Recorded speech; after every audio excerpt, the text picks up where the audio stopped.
مسجد کی سلک رقم جو مصارف مسجد کی نیت سے رکھی گئی تھی، رمضان میں اسی رقم سے نذرانہ دیا گیا، تو کیا یہ درست ہے؟ درست نہیں۔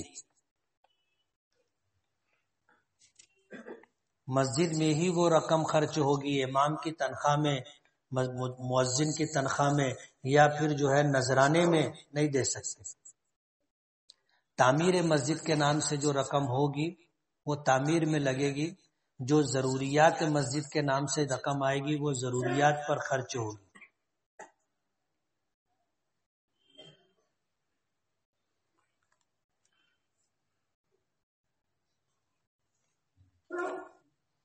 شوہر اور بیوی کے درمیان کسی بات پہ ناراضگی ہو گئی ہو اور پھر اسی پر 5، 10، 15 سال بات چیت بند رہی اور اسی ناراضگی کی حالت میں کسی ایک کا انتقال ہو جائے تو کیا حکم ہے؟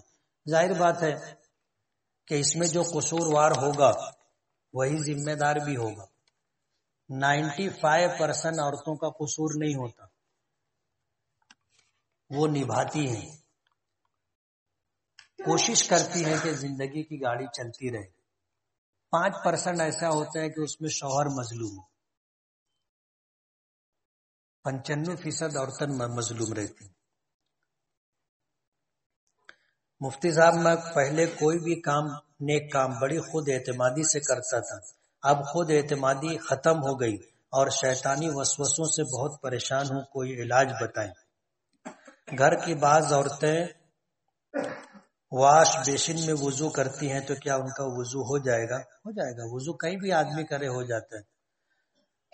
جس کو یہ وسوسہ آتا ہو روزانہ کسی ایک نماز کے بعد بسم اللہ کے ساتھ قل ہو اللہ کی سورت 25 مرتبہ پڑھے اور اپنے سینے پر دم کرے تو یہ وسوسے اور شیطانی اثرات ختم ہو جائیں گے۔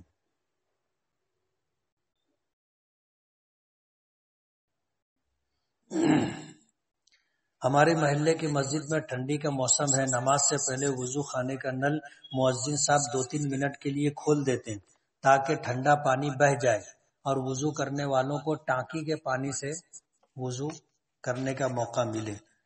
جب کہا گیا کہ یہ پانی کا اسراف ہے تو مؤذن کہتے ہیں کہ یہ مسجد کے ذمہ داروں کا فیصلہ ہے، اس کی ضرورت نہیں، ہمارے اتنی ٹھنڈی نہیں پڑتی۔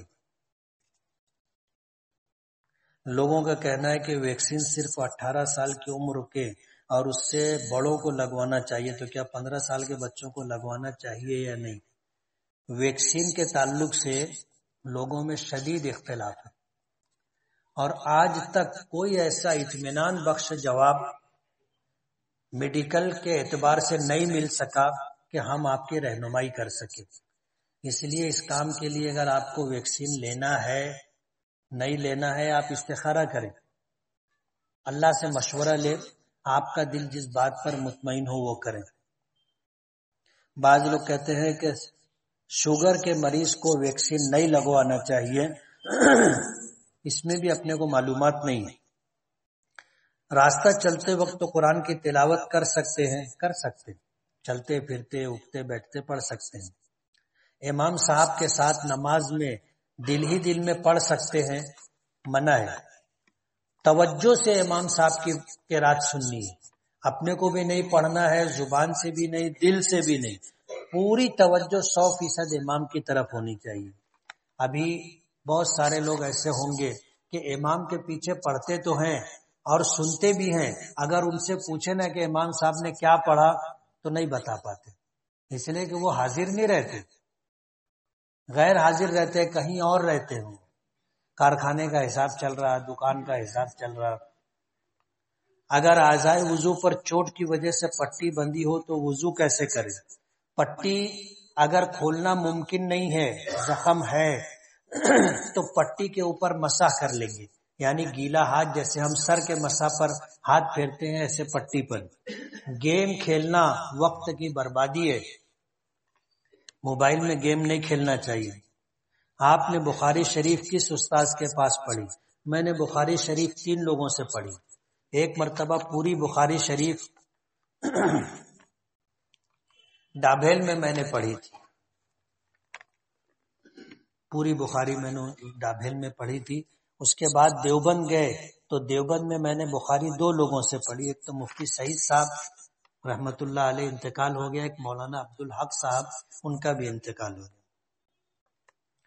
آپ سے گزارش ہے کہ درس قرآن میں عورتوں کا بھی انتظام کریں، جس طرح حج کلاس کے لیے عورتوں کے لیے مسجد کے اوپری حصے میں انتظام کرواتے۔ مختلف محلوں میں انتظام ہے اور ہماری مسجد علاقہ غیر میں، مسلم محلہ ہمارے آس پاس نہیں ہے، اس لیے احتیاطاً رات کا وقت ہے، عورتوں کے لیے ہم نے انتظام نہیں کیا۔ یہ مطالبہ پیچھے بھی تھا۔ جوتا چروائی یہ ایک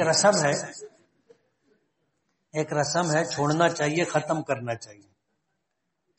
ماں باپ کی حیاتی میں بیٹی کا کتنا حصہ ہوتا ہے اور دونوں کے انتقال کے بعد کتنا ہوگا، یا پھر کسی ایک کے گزرنے کے بعد کتنا ہوگا؟ کسی کی زندگی میں کوئی حصہ کسی کا نہیں ہے۔ ماں باپ اگر زندہ ہیں تو ماں باپ کے پاس جو کچھ ہے وہ ان کا ہے، ہمارا اس میں کوئی حصہ نہیں ہے۔ وہ ان کا احسان ہے کہ ہمارے اوپر خرچ کرتے، اور اگر اپنی زندگی میں وہ دینا چاہے تو یہ ہبہ اور بخشش ہے، حصہ نہیں ہے۔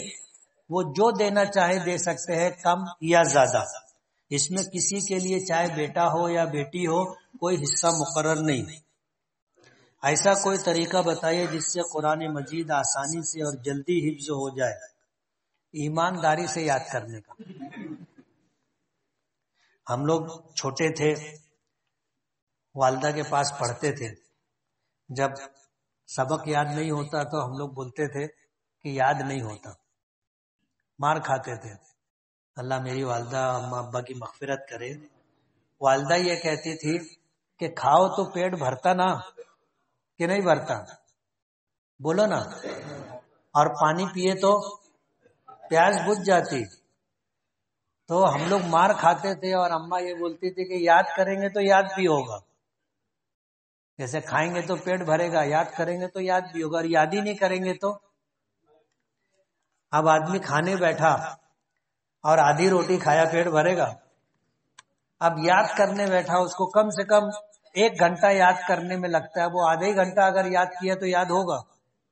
اس لیے ایمانداری سے یاد کرو، یاد ہوگا۔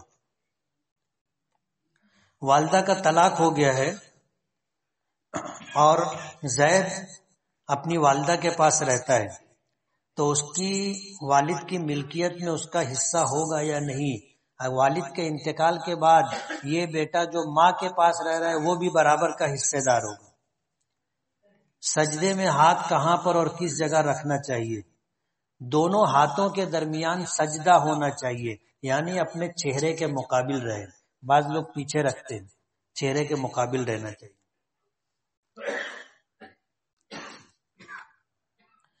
طلاق کے بعد سسرالی رشتہ داروں سے تعلق رکھنا، یعنی شوہر کے بھائی بہنوں کے گھر آنا جانا اور ان کو اپنے گھر بلانا کیسا ہے؟ جائز ہے۔ جن کا کوئی رشتہ نہیں ہوتا ان کو بھی تو ہم اپنے گھر بلائے نا، بلاتے ہیں۔ کوئی رشتہ پہلے بھی نہیں تھا، آج بھی نہیں ہے، ہم ایسے لوگوں کو بلاتے ہیں، تو جن کا رشتہ ہے ان کو بھی بلا سکتے ہیں۔ درس قرآن میں سجدے والی آیت آتی ہے تو درس کے کہا جاتا ہے کہ سجدہ کر لیں، اور بہت سارے لوگ ایسے ہوتے ہیں جن کا وضو ٹوٹ جاتا ہے، تو کیا بغیر وضو کے سجدہ کر سکتے ہیں؟ بغیر وضو کے سجدہ نہیں کر سکتے۔ جیسے بغیر وضو کے نماز نہیں پڑھ سکتے، ایسے بغیر وضو کے سجدہ بھی نہیں کر سکتے۔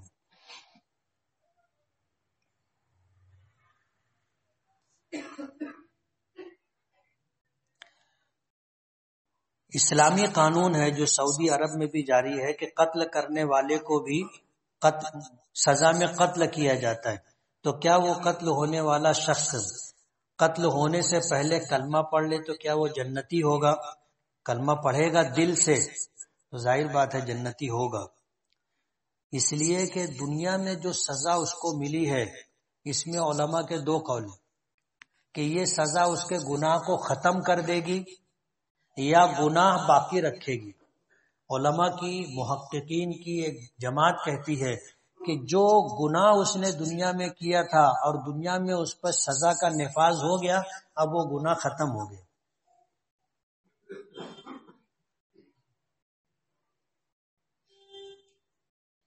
کچھ لوگ کہتے ہیں کہ اگر لڑکی لڑکے کا جوڑ نہ ہو، جیسے آدمی بہت لمبا ہو عورت بہت ناٹی ہو، یا آدمی بہت موٹا ہو عورت بہت ہلکی پھلکی ہو، تو ان میں نبھا نہیں ہوتا. یہ سب غلط بات ہے. کیا دوسری شادی کے لیے پہلی بیوی کی اجازت و رضامندی ضروری ہے؟ نہیں، ضروری نہیں، لیکن بتا کے کرنا، نہیں تو بہت پنچایت ہوتی ہے. اور بلا ضرورت سکھ کی جان دکھ میں نہیں ڈالنا چاہیے. ضرورت ہے تو اسلام نے اجازت دی ہے. پہلی بیوی سے بچے نہیں ہو رہے ہیں، وہ بانجھ ہے، دوسری شادی کر سکتے ہیں. پہلی بیوی بہت بیمار ہے، جسمانی تعلق کے لائق نہیں ہے، دوسری شادی کر سکتے ہیں. تو ایسی کوئی ضرورت ہو تو کرنے کا.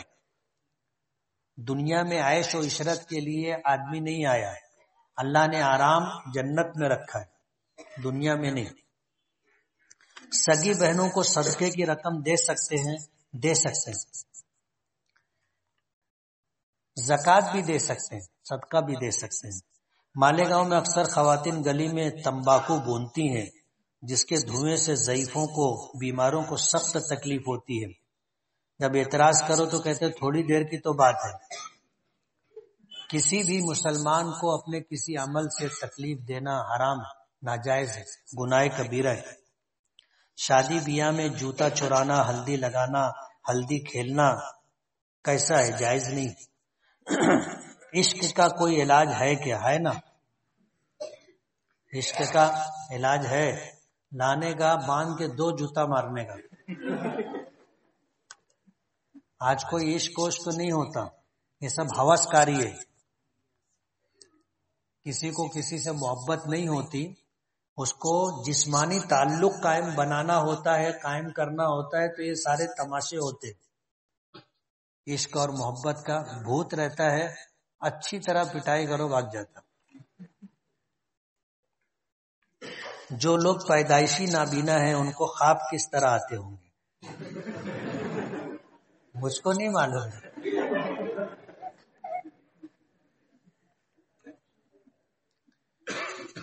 مجھے بہت ٹینشن اور فکر رہتی ہے، میں بہت کم خوش رہتا ہوں. کالج میں یا گھر پر کوئی بات ہو جائے تو ٹینشن ہو جاتا ہے، سب کو ہوتا ہے. لیکن ایک بات یاد رکھنا، ٹینشن سے مصیبت اور پریشانی ختم نہیں ہوتی، الٹی بڑھ جاتی ہے. اور ہوگا وہی جو اللہ پاک کا فیصلہ ہے. ایمان کی بات یہ ہے کہ آدمی کو بس اطمینان رکھنا چاہیے کہ یار جو ہونا ہے وہ ہوگا. بہت ٹینشن لے کے پریشر بڑھا کے کیا کریں گے؟ ایسا تو ہے نہیں کہ چلو اپنے ٹینشن لیے مسئلہ حل ہو گیا، ایسا تو نہیں ہے. تو ٹینشن کی وجہ سے جو خوشی رہتی ہے وہ بھی چلی جاتی.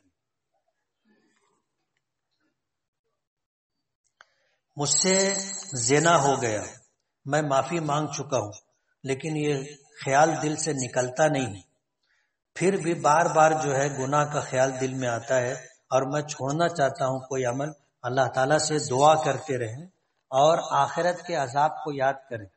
قرآن کریم میں زنا کے متعلق آتا ہے انہو کان فاحشۃ ومقتا، کہ یہ بہت بڑی بے حیائی کی بات ہے اور اللہ کو ناراض کرنے والا عمل ہے. اور یہ جو گناہ ہے یہ وقتی لذت ہے، یہ وقتی لذت ہے.